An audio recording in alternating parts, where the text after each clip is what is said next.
To buy or not to buy?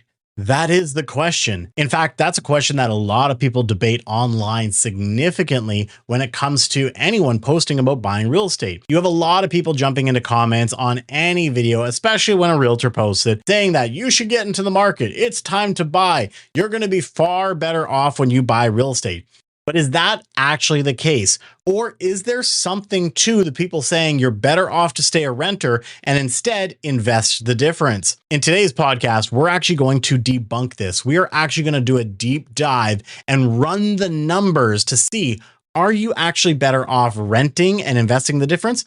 Or is there something to what those realtors out there are saying about buying real estate? Now, caveat, I am an agent, so I do come with a little bit of a bias, but I'm going to try to remove that and stick to being neutral when it comes to this topic. So bear with me and watch this video to the end to see if you think it's actually a better idea for you to get into the market, or if you still think at the end of the video, yes, I was right, I proved him wrong, it's better to rent. So let's dive right into it. You're listening to the Manning Up on Real Estate podcast with your host, Cameron Manning. We bring you the industry experts each episode who will help you man up on your real estate career. Now, if you're listening to this podcast, I do recommend you listen to it, enjoy it, but of course, go and check out the video that's attached to this one because you'll really want to see the actual calculator that we use to break this down and see how the difference between owning and renting really is. But with that being said, let's get back to the podcast. Welcome back to another episode of Manning Up After Dark on the Manning Up on Real Estate podcast. And yes, we are addressing the age-old elephant in the room, whether you buy and get yourself into the market or if it's better to stay a renter and invest the difference. So to do this, we're actually going to break it down using an actual calculator that was designed for this very purpose. You see, one of my colleagues, Kyle Green with the Green Mortgage team, has a public calculator that you can actually take a property, implement the numbers, and take a look if it's better for you to actually buy that home or if there's more advantages for you to actually rent. This is taking the onus off of agents like me and putting it into your hands to say, I was right, I'm going to stay a renter, or maybe, you know what, it is a good idea to look into buying that. So let's dive right into this example. Now to do this, I'm going to pull up a basic first-time entry property that you can get into right now in the market while we're recording this. So what you see here is a copy of an MLS. This is a property that is in the Langley area that is for sale right now. Currently asking $450,000, $449,900. It is a one bedroom, one bath built in 2021, and it's 509 square feet. So this is a very basic entry level property. When we look at the photos here, it's pretty nice. There's not much more that you need in a nice condo to get yourself started in the market if this is what you're looking for, and this is what your budget allows for. So let's take a look at some of the key points. One, price, $450,000. We're going to round up just for ease of numbers. We see here the taxes, $2,756. We're going to go back to that and take a look at it in a bit.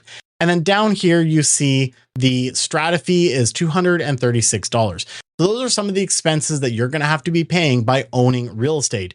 So yes, there are additional expenses outside of the mortgage, which of course is going to add up over time. So let's take a look at that. So we're going to take those figures now and we're going to move over to the calculator provided by the Green Mortgage team to see, is it better that we rent this property or should we buy this property, and figure out based on where we're at in our life season, whether we should buy it or rent it. So let's take a look. We have here the calculator right now. So what we're going to do is we're just going to start filling it out. Okay, so really simply, let's clear this and do $450,000. Now, interest rate, we're going to keep it about 4.5%. At the time of recording, that's pretty average with what some people are getting out there from a fixed rate perspective. We're not going to jump into the variables. We're going to keep it very stable, very fixed rate, very linear at this point. Amortization of 25 years because we are putting less than 20% down in this case. So we're going to keep it like that. You'll see here, you do not have enough cash on hand because we've only got some stuff filled out here for now. So first and foremost, let's look at some of the payments here. Property taxes. As we look at the previous here, you can see property taxes, $2,700, and we'll round it up $57. So $2,757. The condo maintenance fees, we come back here, it was $237. We'll round that up again just for ease. $237.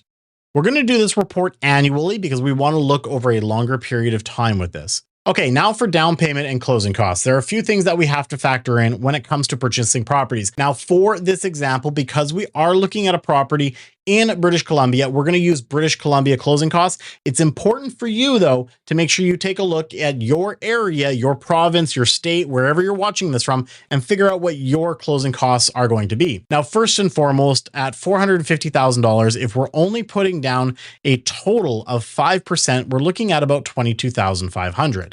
We'll start with that, but that's not going to be all of the expenses. The next thing we have here in British Columbia is the government's property transfer tax. That is the you just bought a home, now pay us tax. So for that, it's a really simple calculation.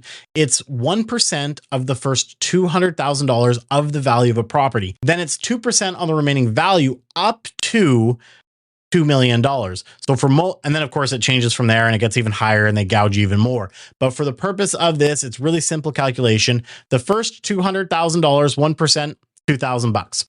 Okay, so we can add 2,000 here, now making this 24,500. The next part of the property transfer tax is 2% on the remaining balance of 255, which is an additional $5,000, putting us at a total of 29,500.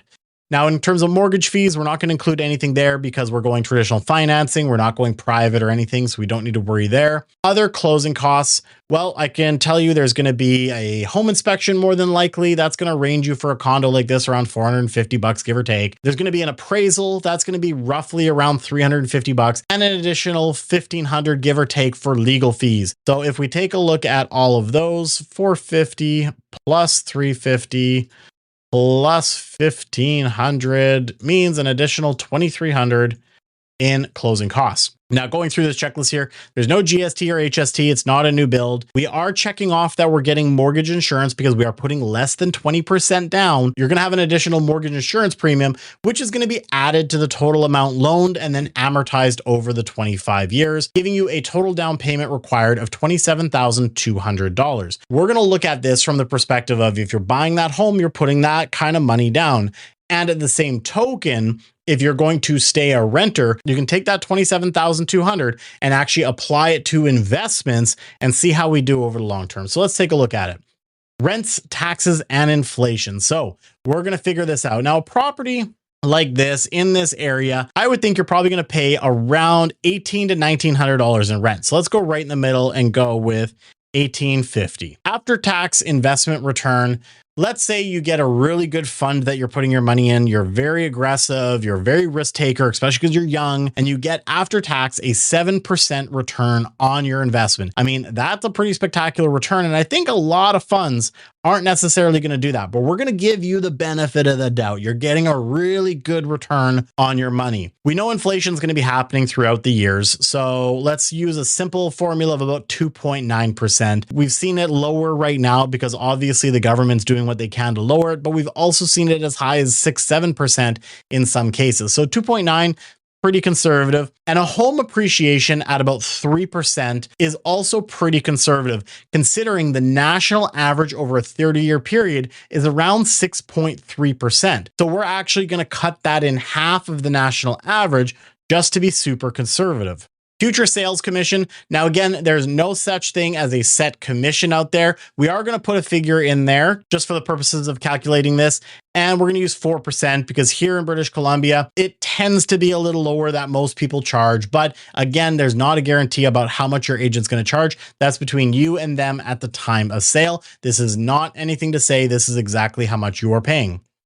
So now, while we take a look at this here, we can see our home equity versus the investment. So if you were to stay renting and invest your down payment and the difference between that $1,800 versus your monthly payments of, monthly payments of $2,900, you're going to be earning a total investment after 10 years of $210,348. And that's with an aggressive 7% investment return. Now, if we look at the property over 10 years, your total equity in the home created as you pay down your mortgage and a very conservative 3% appreciation happens on the property, your total investment is going to come to about $288,505. Now, of course, if you are selling that property and you're hiring an agent based on this formula, Your total net sale after that is $264,245. So as you can see, over a 10-year period, you've actually done better owning a home. There we go. That is the key thing that everyone is saying when they say it's better off to buy a home from an investment standpoint. However, I am going to take a look now at this point over here. As you can see here, this says your home purchase breaks even at approximately 4.6 years. 4.6 years it takes to actually recoup the money that you put down on this property. So if you're not planning on staying in a property for longer than 4.6 years, then maybe on the other flip side, it is better to stay a renter and to invest the difference as long as you're actually investing it. Most people stay as a renter and they don't actually invest that money. So that's the key part. If you don't want to invest because you don't want to wait 4.6 years to break even, then go and stay a renter, but actually put your money to work for you. It's not until after the 4.6 year mark that suddenly your money is working hard for you. You've recouped your money and now you're actually starting to build a net worth. Now, here's where the breakdown is from the monthly breakdown. Rent payments are about $1,904 when you factor in there's other expenses such as hydro and other stuff, tenant insurance, everything. Your house payment of $2,900. Your initial principal amount in this situation, you're going to be earning about $837 back off of your mortgage in principal reduction, and your net house payments then that you're actually putting out the door, $2,078.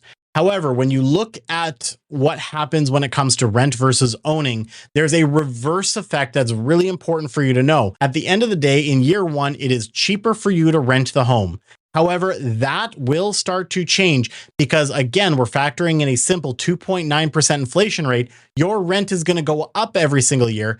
And as long as you maintain a healthy payments, you'll see that your house payments will actually stay relatively stable. In fact, they'll actually go down a little bit as you get later on in the sales, whereas your rent will continue to go up. So you paying that difference of what you're renting versus what you're owning, over time, that will erode and you're not going to be putting as much into your investments because rents do go up every single year in most situations. So as you can see, when we take a look at this, it all depends on your situation in your life season. If you're looking to only be in a property for 1 or 2 years, maybe it's better to stay renting, go put your money into some investments, earn some interest on that, earn some return, and then look at buying maybe in the future. But if you're someone who knows that you're going to own that property for 5 years plus, then definitely I highly recommend you get yourself into the market because long-term, homeowners will always do better. Now, the one thing that this doesn't talk about, this spreadsheet,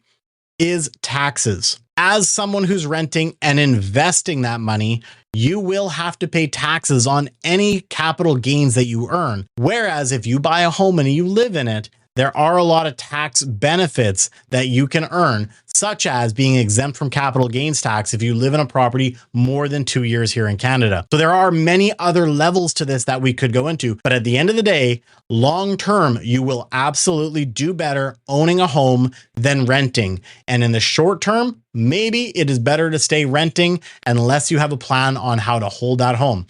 There's other strategies we could go into, such as buying that home, living in it in 1 or 2 years, turning it into a rental. Then suddenly you have someone else paying down that mortgage. Now suddenly your returns could go so much higher, but we'll save that for an entirely other podcast. But what are your thoughts? Do you still agree? Did I convince you that buying a home maybe is a better choice for you if you have long-term goals? Or are you still on the side of absolutely not, I'm going to stay a renter my whole life and I'm going to invest and make a fortune in the stocks, bonds, crypto, whatever? Drop your comments below, let me know. And like always, if you've liked this video, like, subscribe, do all those things that help the algorithm out, and we will catch you on the next episode. Take care.